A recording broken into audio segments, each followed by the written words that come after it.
तक फैले हरे भरे गन्ने के खेत थे। किसान अपने काम में मशरूफ थे। हवा में ताजे गन्ने की खुशबू फैली हुई थी। देखो भाई, नंदपुर की पहचान ही उसकी मिठास है। हमारे यहाँ गन्नों के रस तो सीधे दिल में उतरता है। हाँ मुखिया जी, हर साल जब गुड़ बनता है तो आसपास के कस्बे वाले भी खरीदने आते हैं।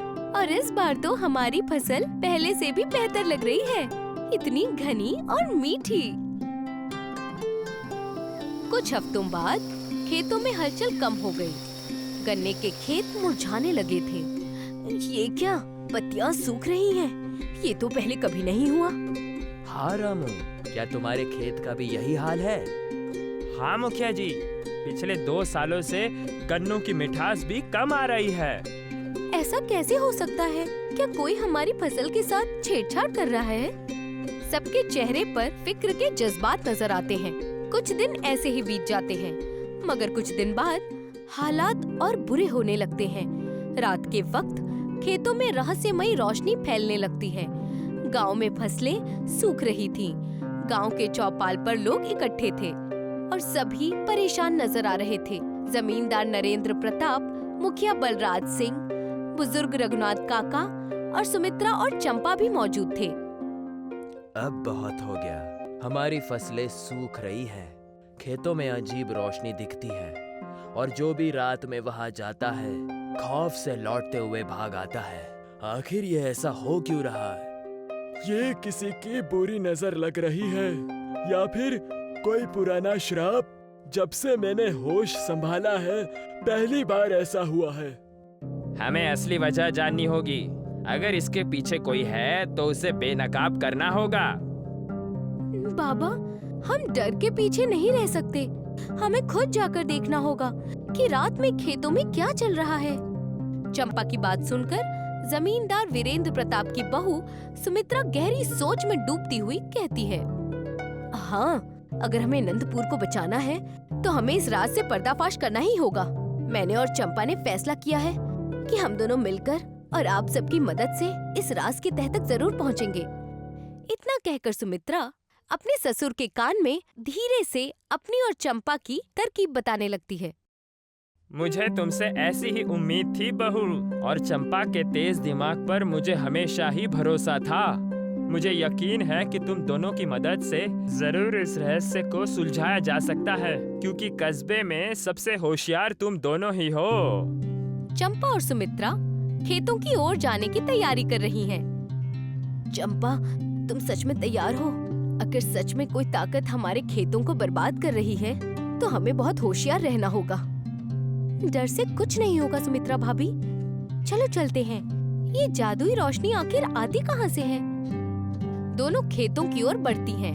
जहाँ हल्की रोशनी नजर आती है, अचानक हवा तेज हो जाती है और घास में हलचल होती है। ये हवा अचानक इतनी तेज कैसे हो गई? कुछ तो गड़बड़ है, हमें और अंदर जाकर देखना होगा। दोनों गन्ने के खेतों के अंदर जाती हैं और देखती हैं कि कोई झाड़ियों के पीछे एक काली परछाई हिल रही थी। अचानक रोशनी गायब हो जाती है और सब कुछ खामोश हो जाता है। अब क्या करें? हमें रामदास बाबा से बात करनी चाहिए, शायद उन्हें कुछ पता हो। पुराने शिव मंदिर में रामदास बाबा बैठे हुए थे। सुमित्रा और चंपा उनके सामने खड़ी थीं। बेटियों, मैं जानता था कि तुम लोग जरूर आओगी। ये जो खेतों में हो रहा है वो कोई मामूली बात नहीं है। बाबा, आप सब कुछ पहले से जानते हैं। ये रहस्य बहुत पुराना है।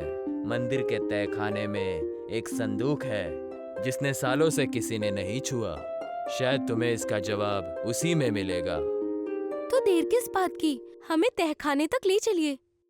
मंदिर के नीचे एक अंधेरे तहखाने में एक लकड़ी का पुराना संदूक रखा हुआ था।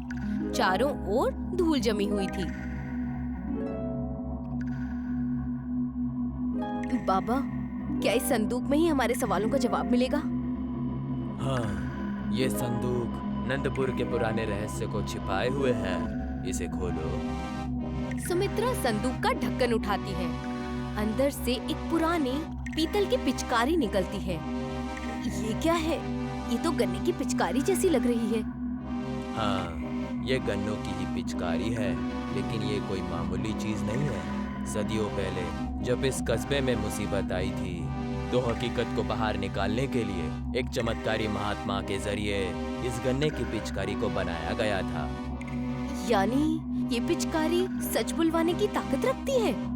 हाँ, अगर तुम इसे सही तरीके से इस्तेमाल करोगी, तो जो भी इस गन्ने के रस से भीगा होगा, वो अपने सारे राज उगल देगा।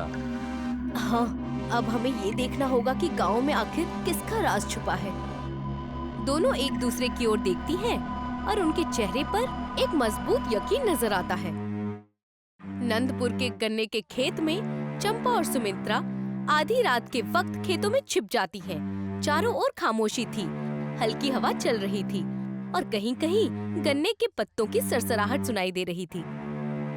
सुमित्रा भाभी, अब तक कुछ नजर नहीं आया। कहीं हम गलत तो नहीं सोच रहे?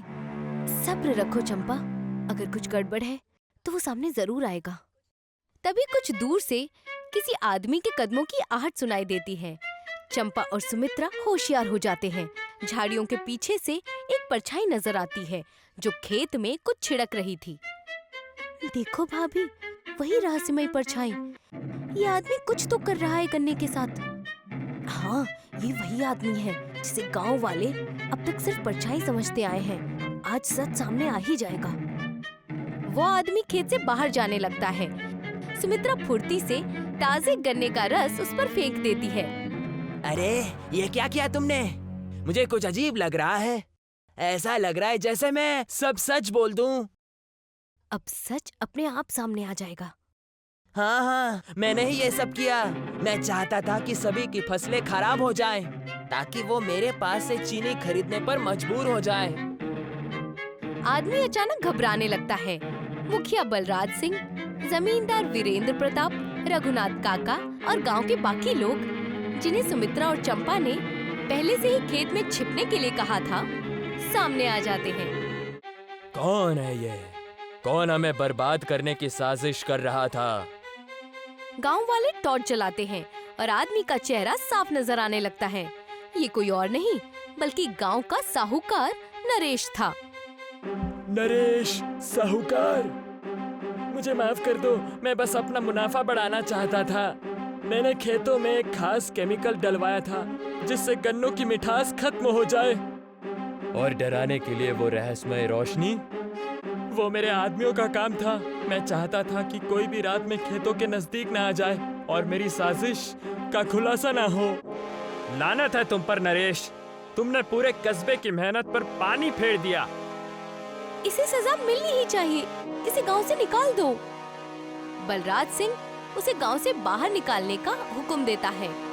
नरेश रोता बिलखता हुआ गांव छोड़कर चला जाता है। कुछ दिन बाद गांव में फिर से चहल पहल लौट आती है। गन्ने के खेत फिर से लहलहा रहे थे। सभी गांव वाले खुशी से झूम रहे थे। चंपा और सुमित्रा मंदिर के पास खड़ी थी। उनके हाथ में गन्ने की पिचकारी थी। आज गांव की मिठास वापस आ गई और ये सब इस गन्ने की पिचकारी की वजह से हुआ। बलराज सिंह मंदिर के पुजारी से कहता है, ये कोई मामूली चीज नहीं है। इसे हमेशा मंदिर में ही रखना चाहिए, ताकि आने वाले वक्त में कोई और हमें धोखा ना दे सके। पुजारी सिर हिलाते हैं। गन्ने की पिचकारी को मंदिर के गर्भगृह में रख देते हैं। सभी गांव वाले हाथ जोड़कर मंदिर की ओर देखते हैं। आज नंदपुर ने एक नई सीख सीखी है। लालच कभी भी किसी का भला नहीं कर सकता।